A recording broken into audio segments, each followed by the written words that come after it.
mandamentos. Palavra da salvação. Glória a vós, Senhor.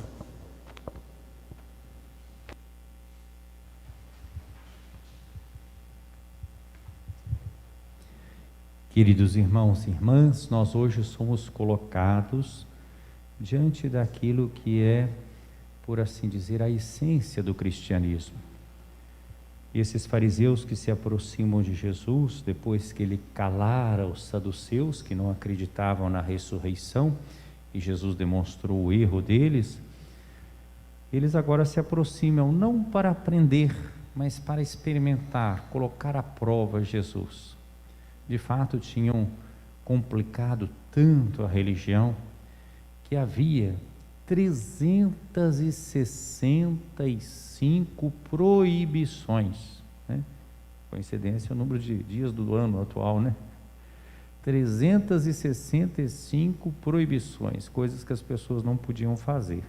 E 248 prescrições, coisas que as pessoas deviam fazer. Então, até para conhecer isso aí era difícil, né? Realmente poucos conheciam, né? Tanto que não devia fazer, como que devia fazer. E havia ainda as escolas, né, rabínicas, interpretativas do que é o mais importante. Então, até que a questão que eles levantaram era uma questão que era pertinente, né? Mas veja a pergunta: mestre, qual é o maior mandamento da lei? Mas eles queriam ver Jesus em apuros, né, para sair dessa situação aí. Ainda mais ele que não era de nenhuma daquelas escolas rabínicas. E a gente podia imaginar, Jesus podia responder com os 10 mandamentos, né, o decálogo, pegando ali um pouco os 10 mandamentos. Porque ele devia responder, já que a pergunta era essa, de forma bíblica. Ele tinha que responder com alguma citação da Escritura. Mas ele não escolheu enunciar os mandamentos. A gente pode se perguntar por quê? Talvez pela formulação deles, né? Porque eles estão muitas vezes em forma negativa, negativa não no sentido pejorativo do termo, mas dizendo: não matarás, não furtarás, né? Não levantarás falso testemunho. Mesmo outros que são positivos, mas são restritivos: honrar pai e mãe, para um grupo, né? Então são assim. Jesus escolheu algo diferente.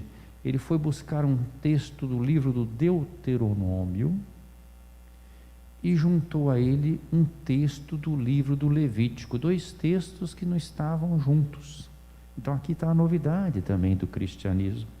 Por isso é importante, um evangelho curtinho, mas ele vai ao essencial. Os mandamentos não são novos, mas essa junção, essa síntese é nova. O que Jesus vai dizer? Ele responde claramente qual é o maior mandamento: amarás o Senhor teu Deus de todo o teu coração, de toda a tua alma, de todo o teu entendimento. Esse é o maior e o primeiro mandamento.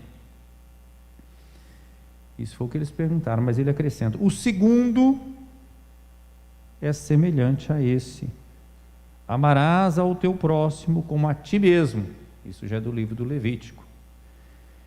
E depois conclui: toda a lei e os profetas dependem desses 2 mandamentos. Quer dizer, toda a lei e os profetas é uma maneira de dizer toda a Escritura, porque o Antigo Testamento é que estava em voga. Então a lei e os profetas significa toda a Escritura. Aqui nós podemos então verificar que Jesus não nos deu uma lei. Jesus nos deu um evangelho, que é muito mais exigente do que uma lei. Não é que a lei seja ruim, a lei é uma orientação para a vida. Mas o que a lei diz? A lei fala dos limites, o que pode e o que não pode. Tem muita gente que gosta muito da lei, porque assim já fica sabendo qual é a minha obrigação, e eu faço só essa obrigação e acabou, né? O evangelho é muito mais exigente do que uma lei, porque a lei só fica no pode e não pode. Evangelho é um dinamismo. Vamos ser sinceros: qual de nós, porque a lei é assim, eu fiz isso, eu não fiz isso, eu estou certo ou eu estou errado. Agora, qual de nós vai poder dizer assim: eu já faço isso aqui, ó, Amarás o Senhor teu Deus de todo o teu coração, de toda a tua alma, de todo o teu entendimento. Será que em algum momento da vida a gente pode falar assim: eu já amo a Deus de todo o coração, com toda a alma, com todo o entendimento? Estão vendo que é algo dinâmico? Que é algo que sempre eu estou em processo, em crescimento. Então não é uma lei que pode ou não pode, é algo aberto, dinâmico, que impulsiona-me para o futuro. Eu não sou um cumpridor de obrigações, eu sou alguém que está num dinamismo de amor. Daí é a diferença. E Jesus mostra que esse mandamento é inseparável desse outro: amarás ao teu próximo como a ti mesmo. Ou seja, eu não tenho como mostrar que eu amo a Deus se eu não deixo que esse amor que eu recebo de Deus circule por mim e chegue ao próximo. São João depois vai dizer isso claramente na sua primeira carta no Novo Testamento. Quem diz que ama a Deus é que nós não vemos com os nossos olhos físicos, mas não ama o irmão, é mentiroso, né? Então ele mostra a inseparabilidade, é o critério para a gente saber se realmente a gente está na linha do amor a Deus. Porque quem realmente ama a Deus dessa forma aqui, de todo o coração, com toda a tua alma, com todo o teu entendimento, está nesse processo, começa a olhar para os outros com o olhar de Deus. Então passa a amar também os outros. Se eu amo a Deus com todo o meu coração, com toda a minha alma, com todo o meu entendimento, então eu olho para o meu irmão não como concorrente, não como ameaça, mas eu olho com o olhar misericordioso de Deus. Ama o próximo como a ti mesmo. Quem de nós vai poder dizer também que já faz isso completamente? Porque todos nós nos amamos, né? Ninguém quer mal a si mesmo. Amar o próximo como a si mesmo é exigente também. É tarefa para a vida toda. Então, meus irmãos, é uma graça que nós devemos buscar ao longo da nossa vida. É o programa da nossa vida, não tem outro não, viu? Cada um segundo o seu estado de vida, com os dons que Deus lhe deu. O que dá sentido à nossa vida é amar a Deus sobre todas as coisas e o próximo como a nós mesmos. Sem isso, eu posso ser religioso, ir à missa, carregar um crucifixo no peito, uma medalha, ter uma devoção A, B ou C, mas se eu não busco amar a Deus acima de tudo e o próximo como a mim mesmo, cristão, discípulo de Jesus eu não sou. Posso ser até religioso, mas discípulo de Jesus eu não sou. Porque o nosso programa, como é que eu vou amar a Deus e amar o irmão? O programa é aquele das bem-aventuranças. Mateus capítulo 5. É muito concreto, é aquele programa. Na primeira leitura nós vemos um trecho do início do livro de Ruth, um livro muito simpático, em que essa história é bem familiar. Nós estamos no ano da família Amoris Laetitia, não é? Descobrir o amor, a alegria do amor dentro da família. Uma situação muito corriqueira, veja bem, uma situação difícil na região de Judá, havia uma fome, a família se muda para a região de Moab para ganhar a vida, coisa que pode acontecer com qualquer pessoa. Então vai lá, tal, depois morre o marido, né? Aí fica, os filhos casaram-se com mulheres lá moabitas, quer dizer, outro povo, entram para a família, depois morrem os filhos, ficaram então as noras e a sogra. História diferente aqui, porque aqui muitas vezes fazem piadinha de relacionamento de nora e sogra, aqui elas se davam muito bem, né? A sogra e as duas noras muito amigas. Mas depois de um certo tempo morreram então os filhos. A Noemi vai dizer, querer voltar para o seu povo, e vai inclusive dispensar as suas noras. Olha, vocês podem ficar com o seu povo de vocês, tranquilas, não tem problema, eu vou voltar, né? Mas uma delas, uma se despediu, né, órfã e tal, mas Ruth não. Ruth insistiu e acompanha a sua sogra. E vai para a região novamente de Belém, né?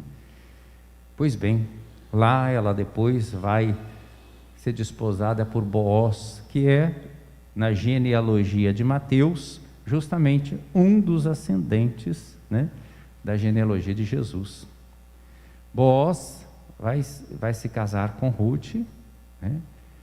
e depois vai ser o pai de Jessé, e Jessé o pai de Davi. Portanto, Ruth vai ser a avó de Davi. Então ela entra na linhagem que vai dar origem a Jesus, né? Pelo menos legalmente. Então vejam como Deus vai incluindo e valorizando todos esses acontecimentos humanos, incluindo o estrangeiro. Estão vendo também então como o amor que nós vimos no Evangelho de hoje deve ser vivido concretamente na família, sem fronteiras, sem preconceito, acolhendo os estrangeiros. É bonito como no Antigo Testamento já mostra isso. O Antigo Testamento já fala de cuidar do órfão, da viúva e do estrangeiro.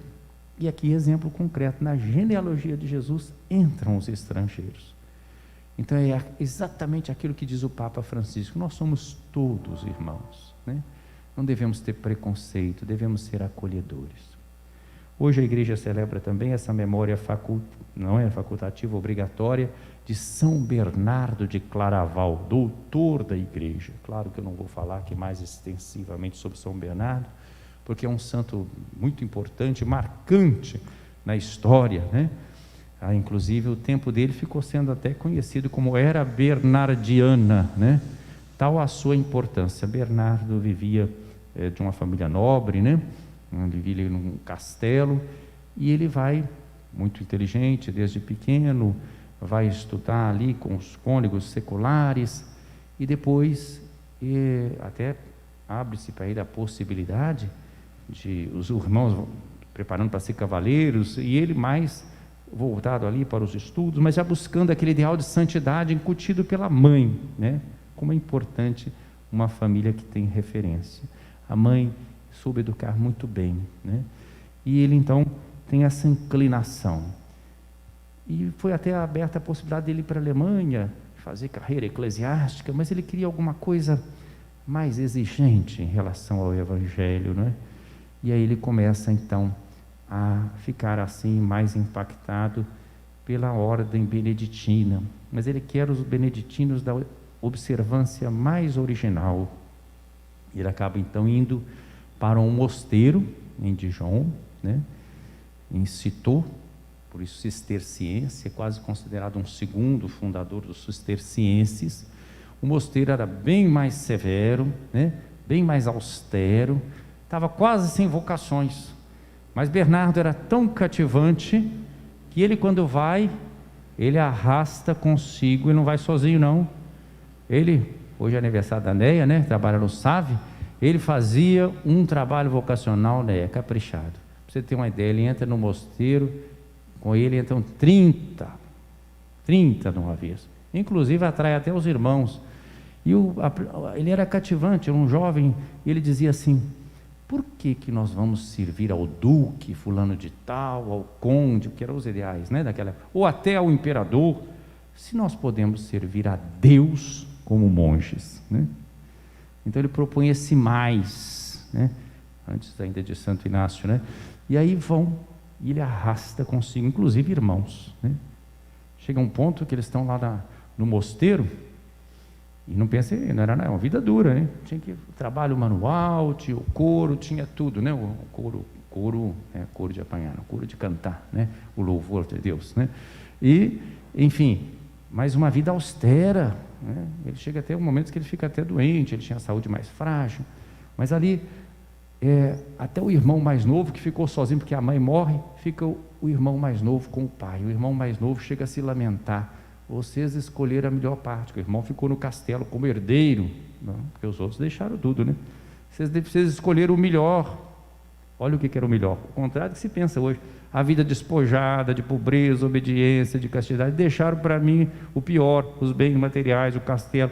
Por fim, vai depois o filho mais novo, e vai o pai também, até o pai vai para o mosteiro, aceita o convite, que Bernardo ficou preocupado se todos os filhos, né, eram quase todos homens, só uma mulher, a mulher foi também para o mosteiro, se todos vão para o mosteiro, né, como é que ficava o pai viúvo sozinho, né? Então Bernardo falou: vou aceitar ele aqui, convidou, mas o pai colocou uma condição: só vou se não contarem que eu sou pai do Bernardo, que a essas alturas já era o abade, e que eu possa fazer os serviços mais simples, né? E nessa família são vários que são canonizados, viu? Não é só São Bernardo, não. São Bernardo é o mais famoso. Mas, inclusive, o caçula também se santificou, né? É um período muito bonito, né? Ele nasceu em 1090, vai morrer em 1153, né? Morrer com 63 anos. Para vocês terem uma ideia, assim, resumindo, então, Bernardo fundou, porque depois que ele está ali, crescem as vocações, então ele é enviado para Clairvaux, Claraval, antes era Vale da Amargura, se tornou Vale do Sol, né? E ele vai fundar a famosa abadia, então, de Claraval, né? Mas a partir daí, Bernardo vai fundar, ao longo da sua vida, 68 mosteiros na Europa. Faz uma verdadeira cruz.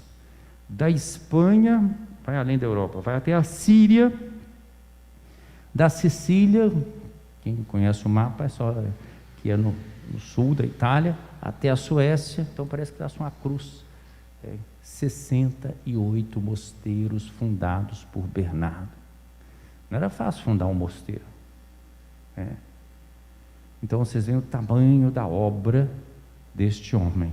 Deixou vários escritos comentando as Sagradas Escrituras, é considerado o último padre da igreja, mas não dos menores, pela sua teologia sapiencial. Os padres da igreja são aqueles do início da igreja, né? Ele vive essa época de transição, está começando a teologia escolástica, que já é outro tipo de configuração, mas ele pertence mais ao grupo da teologia sapiencial. Vai ter os comentários do Cântico dos Cânticos, grande devoto da Virgem Maria, tem textos muito bonitos sobre Nossa Senhora, né? E vai aconselhar papas, vai ter várias, não vou entrar em todos os pormenores aqui, porque é uma vida muito rica, né? Essa de Bernardo, né? De atuação. Então depois vai ser mais tarde proclamado doutor da igreja pelo seu ensinamento. Eu vou pegar só uma frase do Bernardo, a propósito, ligando com o evangelho de hoje, que fala do amor, né? E que eu já citei essa semana, nesses últimos dias, aproximando já da festa de São Bernardo. É sobre o amor. Ele, comentando o Cântico dos Cânticos, ele dizia assim: o amor tem em si mesmo a sua paga, né? O amor não busca outra compensação a não ser amar. O amor vive de amar. A gente vê que no fundo ele está falando da sua própria experiência. Amo porque amo, né? Então quem entrou na dinâmica do amor não está na dinâmica da lei, se compraz no amado, e é próprio do Cântico dos Cânticos, né? Amo porque amo, o amor tem em si mesmo a sua paga. Já diz o Cântico dos Cânticos, se alguém quisesse comprar o amor, seria considerado um idiota, porque o amor não se compra, o amor é gratuidade, o amor é doação, o amor carrega consigo a alegria. Nós fomos feitos para amar, nós fomos feitos pelo amor, nós não temos outra vocação, estamos no mesmo vocacional, do que amar. Que Deus nos conceda a graça de amar, cada um no seu estado de vida, onde foi colocado, com os dons que Deus concedeu a cada um de nós. Que descubramos sempre mais essa alegria de amar a Deus sobre todas as coisas e amar o próximo como a nós mesmos. É a grande aventura da vida, amar e servir. Louvado seja nosso Senhor Jesus Cristo. Para sempre seja louvado.